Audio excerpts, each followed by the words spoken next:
नमस्कार. मराठी रोहिणी किचन या आपल्या यूट्यूब चॅनलमध्ये मी तुमचं स्वागत करते. तर माझ्या प्रत्येक सुगरणीचा स्वयंपाक अतिशय खमंग असा होण्यासाठी उपयुक्त अशा किचन टिप, चला तर मग व्हिडिओला सुरुवात करूया. Tip number 1. अन्न शिजवताना योग्य प्रमाणात पाणी टाकावे. आवश्यकतेपेक्षा जास्त पाणी त्यामध्ये वापरल्यास गॅस हा जास्त लागतो, कारण भाजीमधील अतिरिक्त पाणी आटवण्यासाठी जास्त वेळ भांडे गॅसवरील उष्णतेवर ठेवावे लागते. म्हणून भाजी करताना योग्य प्रमाणातच त्यामध्ये पाणी वापरले तर आपल्या गॅसची देखील बचत होते. तर गॅसची बचत होण्यासाठी स्वयंपाकघरात ही ट्रिक्स फॉलो करा. आपल्या लाडक्या गणपती बाप्पासाठी खास टिप नंबर 2.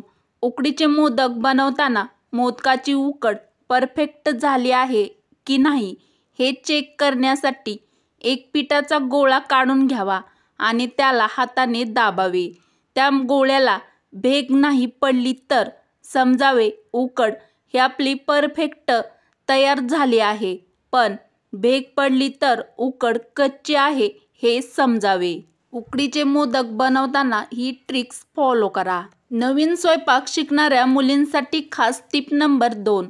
बेसन किंवा पिठले बनवताना त्यात गुठळ्या पडत असतील तर एका वाटीमध्ये थोडेसे बेसन पीठ घेऊन त्या पाण्यामध्ये मिक्स करून पाण्यामध्ये घालावे. यामुळे बेसनामध्ये गुठळ्या अजिबात होत नाहीत. प्रत्येक सुगरणीसाठी खास टिप नंबर 4.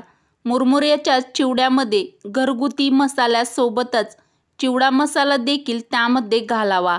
यामुळे चिवडा चवीला भन्नाट होतो. प्रत्येक गृहिणींसाठी व प्रत्येक सुगरणीसाठी खास टिप नंबर 5.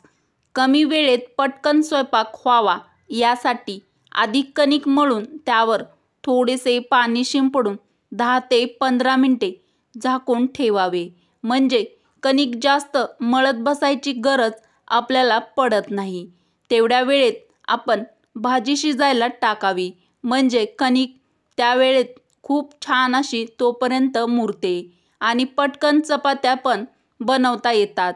यामुळे चपात्या पण खूप छान मऊ व लुसलुशीत देखील बनतात. तर पटकन स्वयंपाक बनवण्यासाठी स्वयंपाकघरामध्ये तुम्ही ही ट्रिक्स नक्की ट्राय करून बघा. अतिशय खास टिप नंबर 6. मोदक बनवताना प्रत्येक मोदकामध्ये सारण भरताना एकाच मापाचे त्यामध्ये भरा. यामुळे मोदक तेलामध्ये अजिबात फुटणार नाहीत.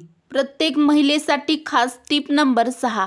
चेहऱ्यावर वाफ घेतल्याने चेहऱ्यावरील छिद्रे उघडतात आणि चेहऱ्यावरील घाण निघून जाते. जेव्हा ही पिंपल्सची समस्या असेल तेव्हा 4 ते 5 दिवस फक्त वाफ घ्या. यामुळे पिंपल्सची समस्या दूर होईल व चेहरा चमकू लागेल. अतिशय उपयुक्त टिप आवडली असेल तर पटापट एक लाईक नक्की करा. Tip number 7.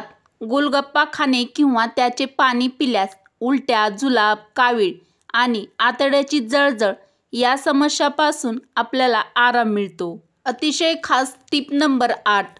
अगदी परफेक्ट ढोकळा बनवण्यासाठी सगळ्यात आधी बेसन पीठ हे व्यवस्थित चाळून घ्या. यामुळे बेसनात गुठळ्या अजिबात राहणार नाहीत आणि परफेक्ट मिश्रण बनेल. ढोकळा सॉफ्ट बनवण्यासाठी मिश्रण हाताने सुद्धा तुम्ही फेटू शकता. जर तुम्ही दोन्ही बाजूनी मिश्रण फेटत राहाल तर मिश्रणातील हवा बाहेर पडेल आणि ढोकळा सॉफ्ट फ्लफी अजिबात होणार नाही. तर परफेक्ट ढोकळा अगदी हॉटेलमध्ये भेटतो अगदी तसाच जर तुम्हाला घरी बनवायचा असेल तर बनवताना ही ट्रिक्स फॉलो करा. Tip number 9. डोसा एकसारखा बनावा. तसेच डोस्याला छान अशी जाळी तयार होण्यासाठी 2 कप तांदळासाठी 1 कप पोहे असं प्रमाण. यामुळे डोश्याला छान अशी जाळी पडते. तसेच डोसा खाण्यासाठी सुद्धा चवदार होतो. सुगरणींच्या कामी येईल अशी टिप नंबर 10.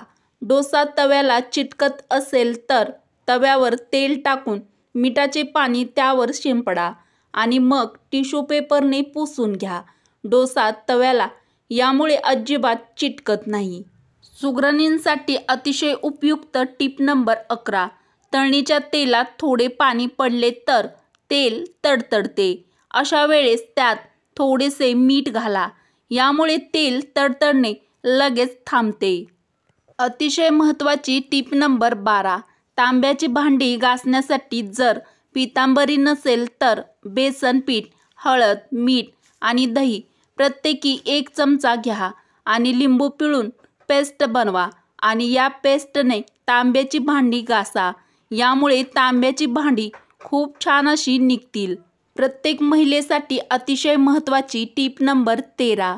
ज्या महिलांना पिरियड्स अनियमित होत असतील तर गुळासोबत बडीशोप खाणे खूप फायदेशीर ठरते.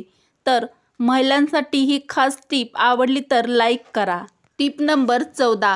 जर तुमचे वजन कमी करायचे असेल तर आहारात दुधी भोपळा आणि कारल्याच्या भाजीचा जास्तीत जास्त वापर करा. प्रत्येक सुगरणीच्या कामी येईल अशी खास टीप नंबर 15. भजे कुरकुरीत होण्यासाठी थोडासा सोडा टाकून सोड्यावरती लिंबू पिळावं आणि सर्व पीठ एकजीव करून घ्यावं. तर भजी बनवताना ही टीप नक्की ट्राय करून बघा. टीप नंबर 16. बरेच वेळा नवीन गव्हाची पुरणपोळी बनवताना ती फुटते व ती व्यवस्थित लाटता देखील येत नाही. मग अशा वेळी कणिक मळताना त्यात थोडासा मैदा घालावा.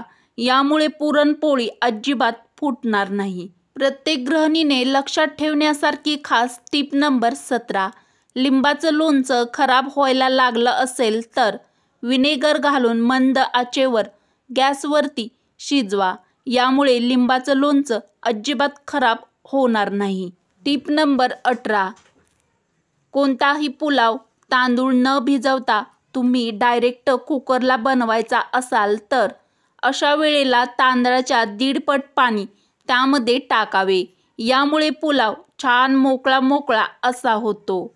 अतिशय महत्त्वाची व अतिशय खास टीप नंबर 19. सर्दी झाली असेल तर झोपताना गरम पाण्याचा वाफारा घ्या व छाती शेकवा. ज्यामुळे छातीतील कफ मोकळा होऊन बाहेर पडतो. टीप नंबर 20. उपमा बनवताना रवा भाजताना त्यात थोडेसे जिरे घालून भाजावे. यामुळे उपमा खूप जास्त स्वादिष्ट व चवदार असा लागतो. अतिशय खास टीप नंबर 21. जेवण केल्यानंतर आंबट ढेकर येत असेल किंवा छातीमध्ये जळजळ होत असेल तर यासाठी कांदा कापून त्यावर लिंबू पिळून रोज दुपारच्या जेवणामध्ये खावे. यामुळे तुमची पचनक्रिया व्यवस्थित राहते. वरील उपयुक्त व खास टीप जर तुम्हाला आवडल्या असतील तर मराठी रोहिणी किचन या आपल्या मराठमोळ्या चॅनलला सबस्क्राईब करा, लाईक करा व असेच नवनवीन व छान छान व्हिडिओ तुमच्या मित्रमैत्रिणीला नक्की शेअर करा. चला तर मग भेटू अशाच पुढच्या एखाद्या छानशा व्हिडिओमध्ये. व्हिडिओ पूर्ण बघितल्याबद्दल धन्यवाद.